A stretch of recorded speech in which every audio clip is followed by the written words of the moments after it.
Muy buenos días. Muchísimas gracias, en primer lugar, a la Fundación Rafael del Pino, a María del Pino, a todo el fantástico equipo de la Fundación por acoger esta presentación. Y enseguida me van a acompañar ya nuestros invitados, 3 invitados de lujo para este panel, como son la expresidenta Esperanza Aguirre, Carlos Rodríguez Brown y Daniel Lacalle. Y, por supuesto, gracias a Roger Domingo, a Planeta, a Deusto, por todos los proyectos que hemos hecho juntos y por todos los que puedan venir. Para mí es un honor haber publicado este libro también con Deusto y estoy seguro de que vais a disfrutarlo quienes aún no lo hayáis podido ojear. Y, por supuesto, a la presidenta Ayuso, el agradecimiento por haber podido acompañarnos en el acto de hoy. Quería dejar algunas pinceladas del contenido de este libro. Me voy a quitar la mascarilla, ahora que ya estamos todos. Quería hablaros un poco de este liberalismo a la madrileña, del que hablo con mucho más detalle en el libro. Y quería empezar por lo que se puede medir, lo que se puede demostrar, lo que es empíricamente cada vez más evidente. Y es que Madrid se ha convertido en la capital del capitalismo. Podemos tomar distintas métricas. Podemos medir la presión fiscal, el gasto público, la eficiencia de los servicios básicos. Podemos medir la regulación, el entorno político y el riesgo político. Podemos hacer todo eso, pero lo importante es reunir los distintos indicadores que tenemos a nuestra disposición y juntarlos en un único índice, en un único ranking como el que hemos elaborado en este libro. Es el ranking de libertad regional, el índice de libertad económica, si se quiere, en el que se comparan las distintas comunidades autónomas. Bebemos, por lo tanto, de una tradición muy rica. La Fundación Heritage, la Fundación Fraser, aquí en España el profesor Cabrillo, Rocío Albert, que me acompaña hoy también, y Rogelio Biaggi. Muchos autores que se han dedicado a estudiar la libertad económica en los distintos territorios, no solo países, sino también regiones. La evidencia es clara. Madrid obtiene 80 sobre 100 puntos, es decir, está muy por encima de la media nacional, más de 20 puntos por encima de la media nacional. Pero es que además llega hasta a duplicar el resultado que obtienen las comunidades con un sistema económico de corte socialista. Eso sí, lo más interesante de todo es que si cogemos a las comunidades que salen mejor paradas en el índice, no solo a Madrid, y las comparamos con las que aparecen en cola de esta clasificación, encontramos que allí donde hay más libertad económica resulta que hay 4 puntos menos de paro, 6.000 euros más de renta per cápita, una tasa de emprendimiento que es el doble en las regiones liberales que las socialistas, un riesgo de pobreza que, como ha dicho precisamente la presidenta Ayuso, es 6 puntos menor, es decir, un 30% más bajo que en el resto de España, y además son territorios a los que emigra población desde otras comunidades autónomas o desde otros países, es decir, captan a gente que llega de otros lugares, siendo, en cambio, las regiones que figuran en cola de este ranking, territorios de los cuales se va población. Ellos pierden población que se emigra precisamente, hace las maletas, vota con los pies porque quieren más libertad. ¿Cómo es posible que Madrid sea lo que es hoy, sabiendo, como sabemos, que hace 30 o 40 años éramos una comunidad en la que imperaban políticas más bien de corte socialista, en la que la tasa de crecimiento era muy similar a la media nacional? De hecho, en la mayoría de los años de gobierno del PSOE, la comunidad Madrid crecía por debajo de la media nacional, o si superaba la media nacional era solamente por algunas décimas, y siendo como éramos, en definitiva, una región que, a pesar de tener ventajas inherentes, no estaba destacando en su desempeño económico. En mi opinión, hay 3 factores por los cuales era posible esta pequeña revuelta liberal en Madrid. En primer lugar, ¿cómo olvidar que han sido 25 años de hegemonía política del centro-derecha? Es que ha habido otras regiones que han tenido hegemonía política del socialismo y los resultados son conocidos. Son líderes en paro, líderes en pobreza y se han quedado muy atrás. En Madrid ha ocurrido exactamente lo contrario y, evidentemente, a distintas políticas, distintas soluciones, distintos resultados. En segundo lugar, lo comentaba la presidenta Ayuso, Madrid es una comunidad abierta, una sociedad abierta. Yo mismo hice las maletas, me vine a estudiar a Madrid y aquí me he quedado. 4 de cada 10 personas residentes en Madrid vienen o de otros países o de otras comunidades autónomas. 5 de cada 10 ocupados en Madrid vienen o de otras comunidades autónomas o de otros países. Por lo tanto, toda esa atracción de población es capital humano que llega a nutrir el éxito económico de Madrid, pero también la vida social y cultural de nuestra región. Evidentemente, eso no hay quien lo pare. Eso es una sociedad abierta a la que no le puedes imponer una forma de vivir, una forma de pensar, como está sucediendo lamentablemente en Cataluña. Y eso explica, por ejemplo, que cuando le preguntas a los madrileños cuánto confían los unos unos en los otros, entre sí. En Madrid los datos son un 50% más altos que en Cataluña. Eso refleja hasta qué punto la libertad genera confianza y favorece que las personas lleguen a entendimientos entre sí, y al mismo tiempo los proyectos de corte estatista, nacionalista y también socialista, como estamos viendo cada vez más en la política económica catalana, lo que terminan por hacer es deshacer todos esos lazos y generar confrontación, ruptura. En Madrid tenemos el modelo opuesto. Y ahora que algunos se lanzan también contra las élites, pues yo sí quiero reivindicar las élites. Me parece que en Madrid tenemos unas élites que llevan mucho tiempo remando por la libertad de empresa. Élites empresariales, élites intelectuales, élites en definitiva, que le han dado un sustrato intelectual a todo eso que ya querían los madrileños de a pie, que es básicamente que les dejen vivir en paz, salir adelante y labrarse un futuro. Partiendo de todo eso, hubo 3 grandes reformas que se empezaron a desarrollarse en los años de Esperanza Aguirre, que nos acompaña hoy. Me hace una enorme ilusión contar contigo aquí hoy. Merecido aplauso.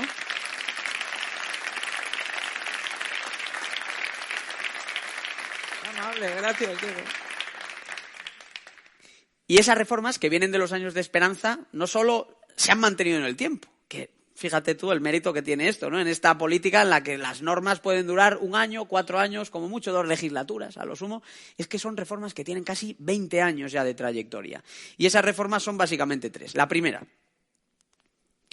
impuestos más bajos. En Madrid, hasta el estallido de la pandemia, se han aprobado 65 rebajas de impuestos. En el libro las he detallado todas y cada una de ellas.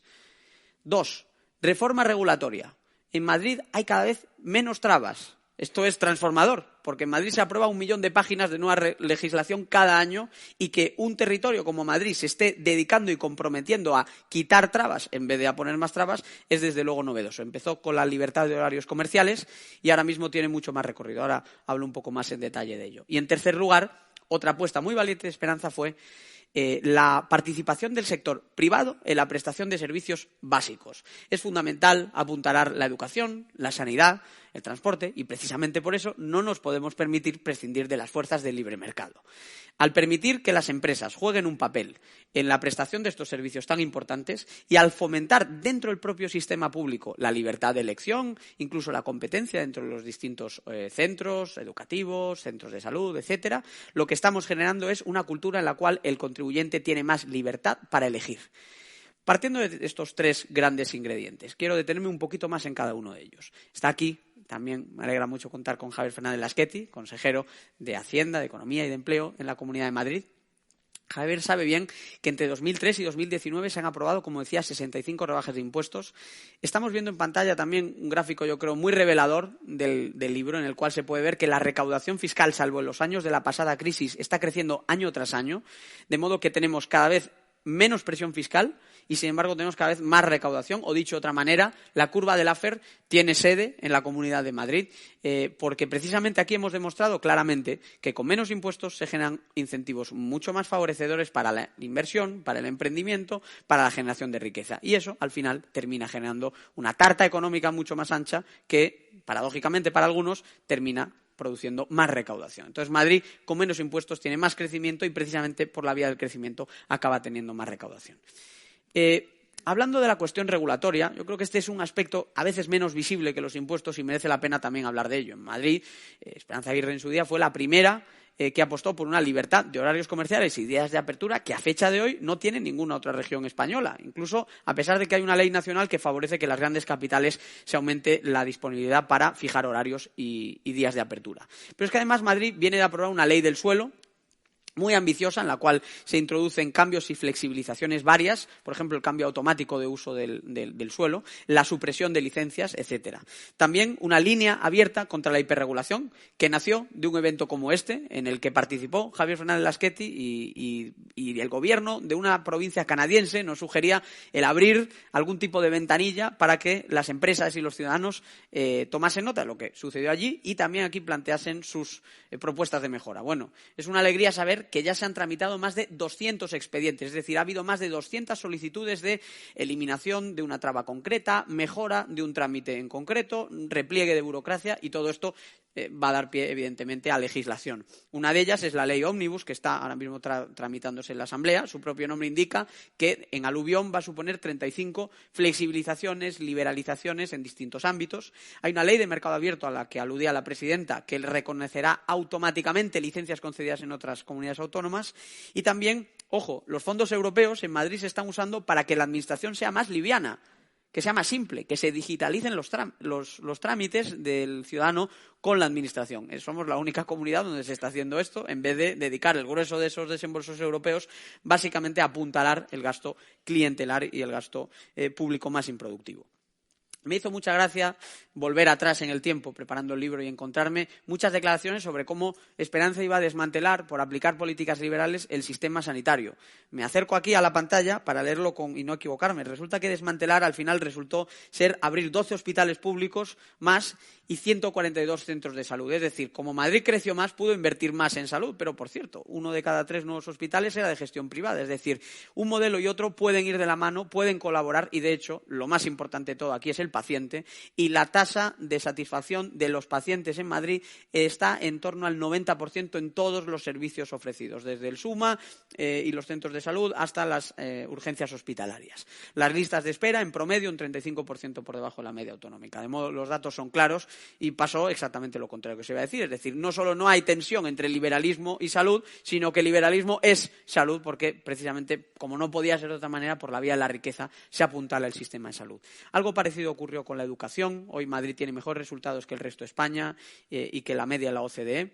Y algo parecido ha sucedido en la pandemia, en el momento más oscuro. Cuando todo el mundo se encerraba, Madrid decidió abrirse y demostrar que creer en estas ideas requiere un compromiso en las buenas y en las malas, cuando es más fácil y cuando es más difícil. El ejemplo que ha dado Madrid al mundo nos lo encontramos casi a diario ya en los diarios, revistas internacionales más prestigiosas, y yo creo que nos tiene que llamar al hecho de que cada vez es más evidente, que Madrid tiene más crecimiento, tiene más empleo, más inversión, más desarrollo y, en definitiva, que todo esto conduce a un Madrid que va a prosperar mucho. Y esta foto, que no deja de ser una maqueta de lo que va a ser Castellana Norte, Madrid Nuevo Norte, Operación Chamartín, yo creo que es uno de los símbolos del crecimiento que está experimentando Madrid. Solo en esta gran Operación Chamartín se va a producir una enorme transformación urbana, y yo creo que es la demostración, la perfecta demostración de que Madrid está atrayendo capital, generando oportunidades, viéndose a sí misma como un modelo al que seguir y, en definitiva, dándose cuenta de que la libertad, como decía presidenta Ayuso, la libertad funciona, la libertad arroja mejores resultados, y por el camino de la libertad Madrid ha encontrado una fórmula que ojalá pronto podamos extender por toda España, porque, en última instancia, más libertad económica es más prosperidad y más desarrollo para todos. Muchas gracias y vamos al debate.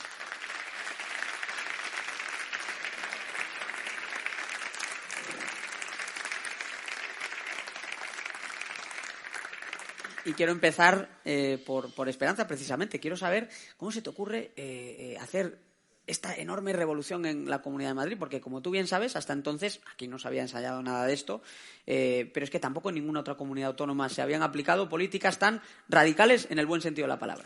Bueno, es que, buenas tardes, muchas gracias a la Fundación Rafael del Pino por acoger este acto, a María del Pino, la presidenta, felicitarla por sus palabras. Soy testigo de que su padre había decidido dedicar esta fundación a la formación de los jóvenes en las ideas liberales, y hoy yo creo que es una buena muestra de que el deseo del fundador se cumple. Bien, mi vida política ha sido siempre guiada por la convicción profunda de que solo las ideas liberales, es decir, la defensa de las libertades individuales, de la propiedad, podían traer mayor bienestar, mayor prosperidad a mayor número de ciudadanos, especialmente a los más desfavorecidos. Desde el minuto 1, cuando fui elegida por primera vez en 1983, concejal del Ayuntamiento de Madrid, y estuve 6 años en la oposición, pero luego llegué al gobierno, pasando por 1985, donde mi partido entonces, el Partido Liberal, me nombró ponente de ideología, y redacté una ponencia de ideología que ahora he incluido como anexo en mi último libro, Sin complejos, y de la que sigo diciendo que mi convicción no ha cambiado. Desde el minuto 1, cuando llegué al gobierno del Ayuntamiento de Madrid, empecé una cosa muy radical. Por ejemplo, era concejal de Cultura me llegó el Teatro de la Vaguada. Y en vez de gestionarlo yo directamente, como el Teatro Español, decidí sacar un concurso público para ceder la gestión a quienes creyeran que lo iban a poder hacer. Se lo adjudicamos a la Fundación Teatro Lírico para que pusieran zarzuela. El tiempo que yo estuve, allí se puso zarzuela. Tuve una manifestación en contra de aquella externalización a la que acudieron los líderes nacionales de comisiones obreras y UGT, Nicolás Redondo, el padre, y quien estaba entonces, que no recuerdo si era Marcelino Camacho, pero acudieron. Bien, y sin embargo, alguien que vino detrás, que era del Partido Popular también, decidió gestionarlo privadamente. Eso me ha pasado varias veces. Otra vez me pasó con la Ley de Viviendas Rurales Sostenibles. A mí no me parecía que en Madrid no fuera posible vivir en el campo. Un amigo mío que tiene muchas hectáreas en Madrid no podía ni siquiera construir una casa para su hija porque no estaba permitido. Entonces yo hice aprobar en la Asamblea una ley que si se tenían 6 hectáreas y no era un terreno protegido de ninguna manera, ni medioambientalmente ni agrícolamente, se pudiera uno hacer una casa. Bueno, pues llegó otra administración, también del PP, con Ciudadanos, es verdad, y la derogó inmediatamente. Javier, eso es una cosa que se podría recuperar. Bien, entonces, yo en el Ministerio de Educación también lo primero que hice fue llevar al Consejo de Ministros un proyecto de Real Decreto para la libre elección de centro educativo. El Consejo de Estado dijo que sobre las libertades solamente podía legislarse por ley. Fíjate con lo que hace por decreto Pedro Sánchez hoy en día, pero bueno. Y en la Comunidad de Madrid hice pues lo que yo creía, me hizo mucha ilusión que me nombraran porque pude hacer lo que ha dicho Diego, que no lo repito, en educación. Sí digo que libertad y responsabilidad, no solamente libertad de elegir, sino también favorecer el estudio, favorecer el esfuerzo y, como dijo mi adversario en un momento dado, que fue ministro de Educación como yo y adversario político aquí, Gabilondo, no Iñaki, el otro, el actual defensor del pueblo, dijo: lo que no se evalúa, se devalúa. Y, por tanto, espero yo que la Consejería de Educación vuelva a poner las pruebas de conocimientos y destrezas que nos permitieron elevar el nivel educativo en todos. En sanidad, ya lo has dicho, los horarios comerciales ya lo has dicho. Pude hacer muchas de las cosas que no había podido hacer como ministra en Educación, también implantar la enseñanza bilingüe, etcétera, etcétera. Y lo que quiero decir es que estoy muy de acuerdo con el final de lo que ha dicho la presidenta, que no corren buenos tiempos para el liberalismo. Y, por lo tanto, a los que estáis aquí, os pido que todos, que muchos que veo aquí tenéis la posibilidad de hacerlo públicamente, que defendamos que las ideas liberales, que no están de moda, es que la socialdemocracia parece que nos invade, que el estado del bienestar no tiene límites, pues que todos lo defendamos para conseguir que este gobierno socialcomunista y liberticida que tenemos cuanto antes se vaya. Muchas gracias.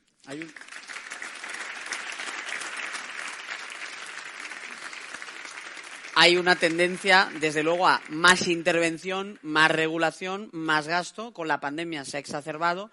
Madrid es un ejemplo, quizá, de que se puede contener, se puede incluso tirar para atrás ese reloj, pero es complicado, ¿verdad, Carlos? La evidencia nos muestra que la mayoría de las reformas fracasan en el intento y que predomina el giro hacia más intervencionismo. ¿Cómo lo conjugamos eso con lo que ha pasado en Madrid? ¿Podemos ser optimistas con esta década que viene por delante? Debemos ser optimistas. Bueno, gracias, Diego, y gracias a la Fundación. Gracias, María. Es un placer volver aquí, a la Casa de la Libertad. Por supuesto que es difícil, pero ¿quién ha dicho nunca que iba a ser fácil? Lo normal es que esto sea difícil, ¿no? Por lo tanto, me parece que lo más importante, porque aquí hemos venido a hablar del libro de Diego, lo más importante aquí es el libro de Diego Sánchez de la Cruz y cómo explica esta historia, ¿no? Y para responder a tu pregunta, yo diría que hay que tener dos mensajes. El primero es no estar del todo contentos con nuestros políticos. Ni siquiera los que nos gustan. ¿Por qué? Y porque se pueden amodorrar.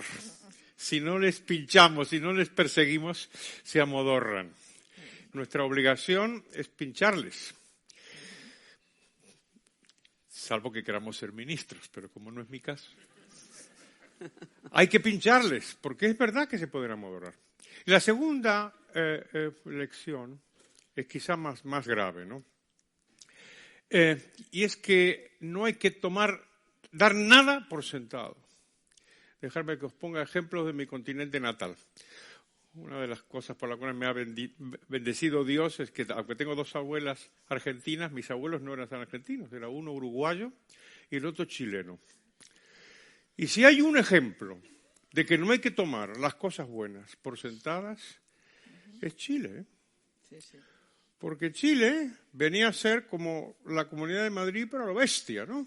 O sea, todo un país, décadas de aplicación de estas lecciones, con los resultados que dice Diego y que dice Dani, Esperanza, yo y cualquiera, resultados buenísimos. Oye, se acabó, ¿eh? Se acabó. Después de décadas y décadas, donde todos estos gráficos, estos libros y todo el mensaje, pues estaba ahí para que todo el mundo lo viera. Entonces, optimista sí, idiota no, y por lo tanto, estos 2 mensajes. Por un lado, pinchar a nuestros políticos para que no bajen la guardia, y después, todos nosotros, estar plenamente conscientes de que sigue valiendo todavía hoy la vieja lección de Thomas Jefferson. El precio de la libertad es la eterna vigilancia. Muchas gracias. Bravo. Gracias, Carlos. Qué cierto es lo de Chile, qué horror. Daniel, se ha especulado con la posibilidad de retirarle a Madrid prácticamente su autonomía fiscal. Tenemos informaciones de los planes que tiene el Gobierno de España para intentar actuar. Evidentemente es una batalla que hay que plantar, pero hablemos del impuesto que más polémica le genera en este campo, el impuesto sobre el patrimonio. Tú has defendido que este impuesto es una anomalía del resto de comunidades autónomas, no de Madrid. Lo normal es efectivamente que Madrid lo tenga suprimido. Tú sabes, además, por tu trabajo como inversor a lo largo de los años, el impacto que tiene la fiscalidad en la atracción de capital. Y en el libro hemos presentado distintos datos. Por ejemplo, prácticamente 1 de cada 3 grandes fortunas traspasaría su riqueza casi de forma automática en caso de aprobarse algo así. O sea, que sabemos que esto es peligroso, es un tema que nos tiene que preocupar, pero está en la agenda. Daniel, impuesto sobre el patrimonio y su futuro, lo que ha hecho Madrid, ¿qué me puedes contar?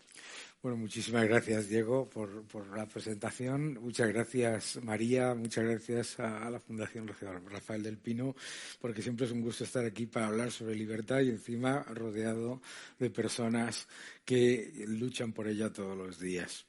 A ver, lo primero que nos equivocamos en el debate con el intervencionismo, con el socialismo y con el comunismo es en entrar en debatir si el impuesto de patrimonio genera o no genera los ingresos fiscales estimados. Eso es un error. El impuesto de patrimonio es inmoral y el impuesto de patrimonio es una inmoralidad. Es una inmoralidad porque es gravar el futuro de los ciudadanos, es gravar el pasado, la capacidad de ahorro.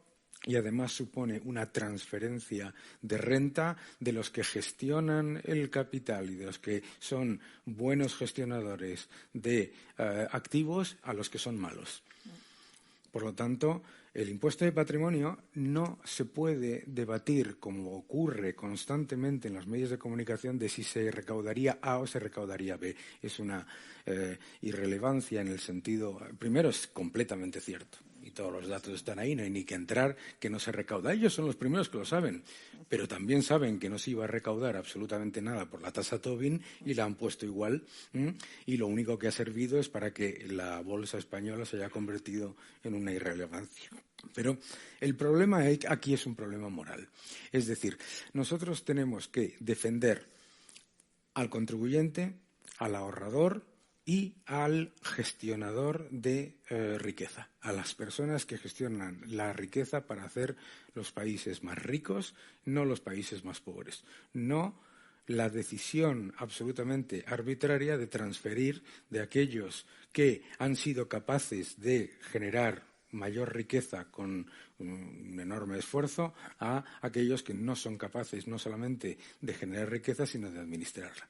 Entonces, disculpad, el problema fundamental del impuesto de patrimonio, además, es que está basado en una falacia empírica también, ¿no? Que es, hemos gastado mucho en sanidad durante la pandemia y por lo tanto hay que recaudar, ¿no?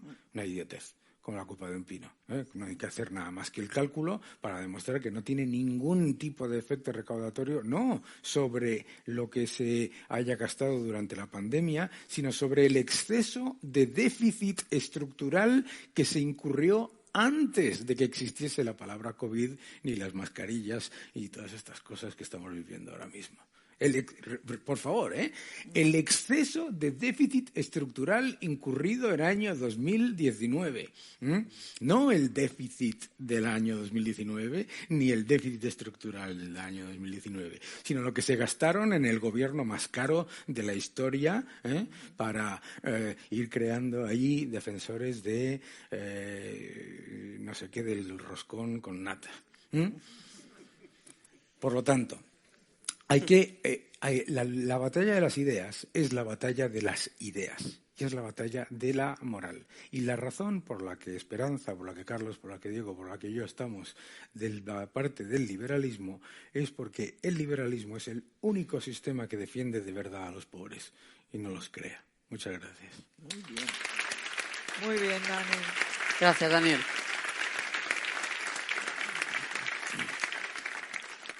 Ningún gobierno, ninguno, y ahí están los datos en el libro, ha hecho un ajuste presupuestario tan grande como el que hizo Esperanza Aguirre en la Comunidad de Madrid. Sucedió en la anterior crisis económica, cuando se produjo una caída de ingresos muy importante. Cuando lo medís respecto al volumen de gasto que tenía Madrid, antes y después, se produjo el mayor ajuste, como digo, de cualquier gobierno autonómico durante la historia de nuestro país. Y, sin embargo, aunque nos dijeron que el sol no iba a salir, que se iban a caer pues los hospitales, los colegios, las carreteras, al final Madrid salió reforzado de esa crisis. En el libro se demuestra que Madrid precisamente empieza su despegue después de la gran recesión, hace ahora 10 años. Es decir, los 10 años anteriores, los años previos a la crisis y de gestión de la crisis, sentaron las bases. Y el despegue llega precisamente después, porque la crisis pone a prueba el modelo madrileño y la respuesta es un abrumador: sí, esto funciona. Por eso aumentó después la inversión, el empleo, la población captada. Habla mucho por ahí algún presidente autonómico de la zona de Levante de cómo que se le va la gente de su región a Madrid. Resulta que antes era al revés. Y se iban de Madrid a la costa. Si eso ha cambiado, alguno debería hacérselo mirar.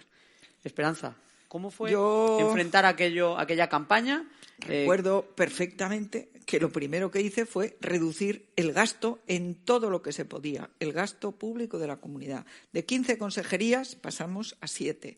Los sueldos nos los bajamos todos, los consejeros, yo misma, todos los sueldos.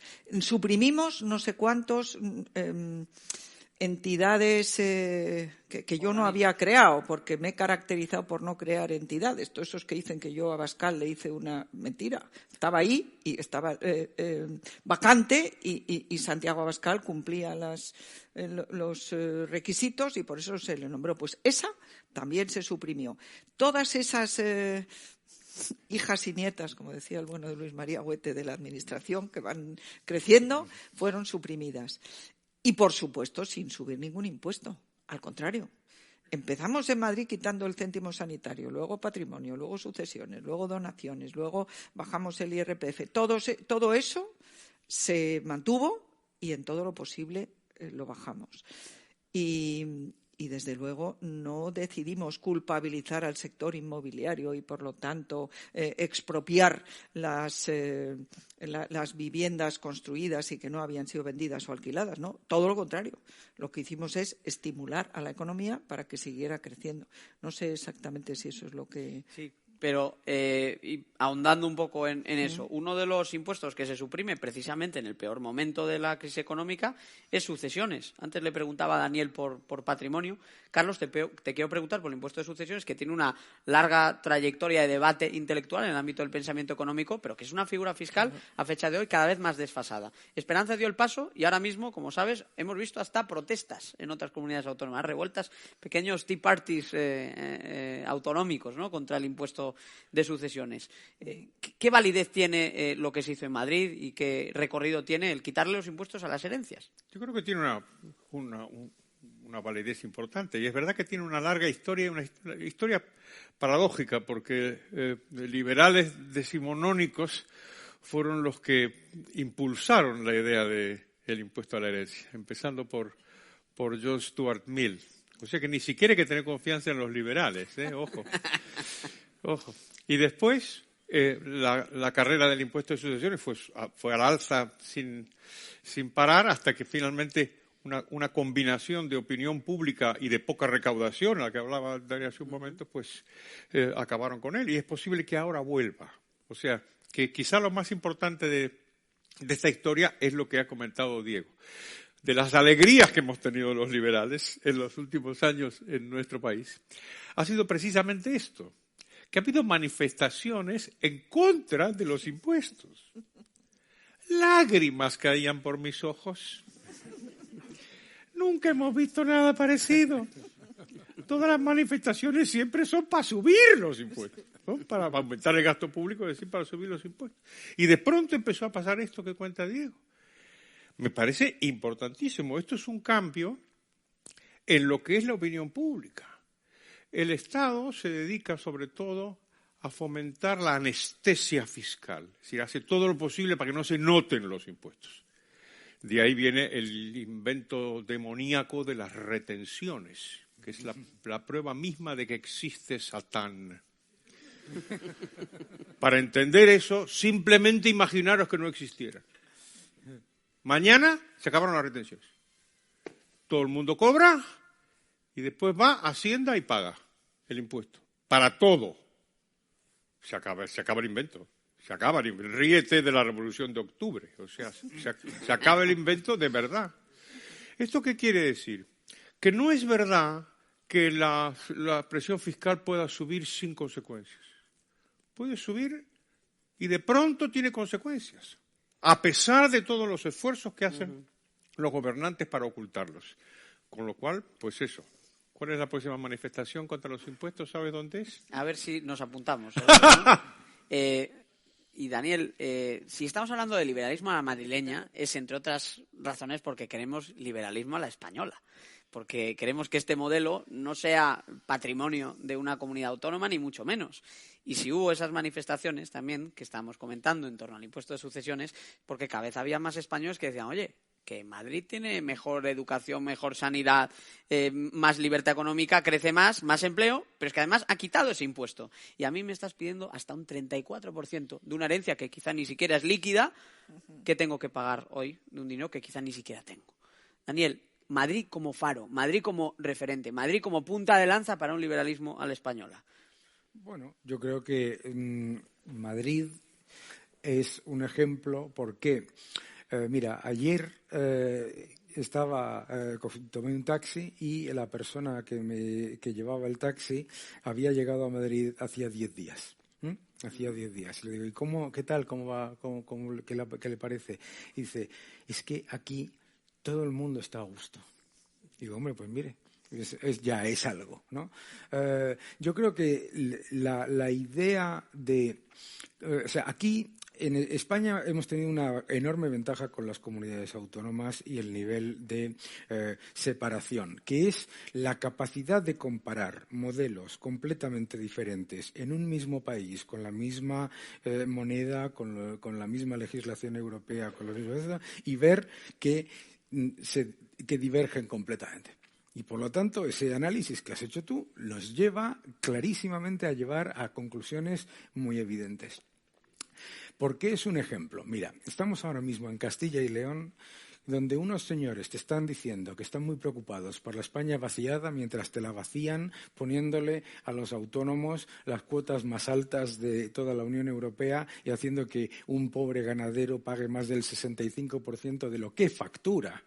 No de lo que cobra, de lo que factura, porque a un señor que jamás en su vida ha montado una empresa se le ha ocurrido que así va a reducir, y vuelvo a hablar, el aumento del déficit estructural de la seguridad social en el que ha incurrido en el año 2020. El aumento del déficit estructural. Lo digo, vuelvo a decir. Entonces, ¿por qué nos estamos dando? Nos estamos dando cuenta en muchos lugares de España y en muchos lugares de Europa, porque además resulta que ves como países como los antiguos países bálticos ganan en renta per cápita a España en este entorno, ves como Grecia, que era campeona del paro con un gobierno liberal, resulta que reduce el paro mucho más que nosotros en medio de una pandemia. Y con mucha más exposición al turismo, porque ves que un ganadero no se puede permitir la absoluta monstruosidad fiscal que se le quiere imponer y burocrática, que nos olvidamos de la burocracia y de la absoluta locura que se está llevando a cabo en eso. Entonces, ¿por qué es un ejemplo? Pues es un ejemplo, desafortunadamente, porque tienes la comparación positiva y tienes la comparación negativa. Y lo que no debemos hacer, volviendo a lo que decía Carlos sobre Chile, es caer en el error de comprar el 20% del mensaje del enemigo. El gran error de Chile, con todo mi cariño a ese maravilloso país, fue llegar y decir todo esto que ustedes viven y que lo dan por hecho, y además el 20% de lo que dice el comunismo extractivo, pues lo voy a aceptar. Entonces la gente dice, hombre, pues acepta el 20, pues vamos a aprobar el 100. Y en Argentina están todavía recuperándose de una inflación transitoria en 1975, y este año lo han cerrado con el 50%. Pues quiero daros las gracias, Carlos, Esperanza, Daniel, también a la presidenta Isabel, por haber participado en este acto. Quiero repasar muy brevemente lo que se van a encontrar los lectores en el libro. En primer lugar, hay una explicación de Madrid como sociedad abierta, de la explicación de cómo hemos captado mucha población, más de lo que nos damos cuenta, hasta el punto de que, como decía antes, 4 de cada 10 madrileños vienen o de otras comunidades, es mi caso, soy gallego, se me nota, como de otros países. En segundo lugar, hemos hecho una genealogía del liberalismo madrileño, desde finales del siglo XIX hasta hoy en día. ¿Cómo es posible que hayan cuajado esas ideas también en la esfera intelectual, no solo en el ámbito popular? O dicho de otra manera, ¿por qué la gente pide el liberalismo y por qué aquí cenáculos, tertulias, fundaciones sí se posicionan a favor de estas ideas, al contrario de lo que ocurre en buena parte de nuestro país? Refugio fiscal, un capítulo de casi 100 páginas dedicado a explicar cómo las rebajas de impuestos han generado bienestar, especialmente entre las rentas medias y trabajadoras. Se dio antes un dato que es tremendo, 16.000 euros de ahorro fiscal por contribuyente medio. Ya ni hablemos si hablamos de una persona que además ha heredado una casa, etcétera. Libre mercado, que es un capítulo dedicado a todas las reformas de desregulación que se han aprobado en la Comunidad de Madrid y, ojo, a las que están por venir, porque el libro se extiende también en algunas de las novedades que probablemente se materialicen en 2022-2024. Socialismo a la madrileña. Es un capítulo que creo que ha molestado mucho porque hay gente que no le gusta que le recuerden que cuando ellos gobernaron en Madrid, por ejemplo, decían que iba a bajar la contaminación y subía la contaminación. Decían que iban a abrir hospitales y cerraron 6 hospitales. Entonces, ponerles frente al espejo de su propia propaganda y demostrar que con más socialismo hubo resultados mucho peores en términos de desarrollo social es algo que entiendo que ha hecho bastante pupa, de lo cual me alegro, claro. Servicios básicos y fundamentales. Hablo de educación, hablo de sanidad, hablo de transporte, porque hay que explicar claramente que Madrid no tiene menos de, sino más de, gracias a que ha creado la riqueza que propicia el sistema liberal.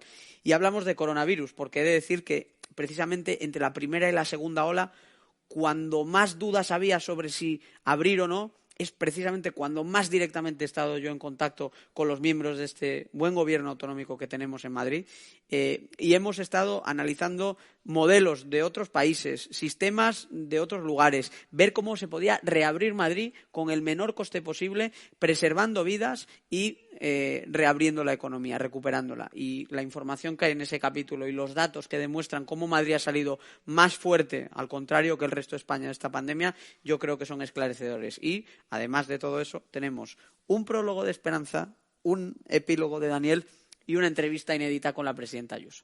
O sea que muchas gracias a todos ustedes por acompañarnos el día de hoy y recuerden, por favor, que si hemos hecho de Madrid capital del capitalismo, si hemos apostado por el liberalismo a la madrileña, es precisamente porque dándole más oportunidad a todas las personas de emprender, de salir adelante, de trabajar, de esforzarse y de prosperar, precisamente por eso es que Madrid hoy se ha colocado como locomotora de España, sobrepasando a Cataluña aún teniendo 1 millón de habitantes menos, y ya como una de las regiones europeas que más prospera, que más avanza y que más sale adelante. Muchas gracias a todos y tenemos un buen día.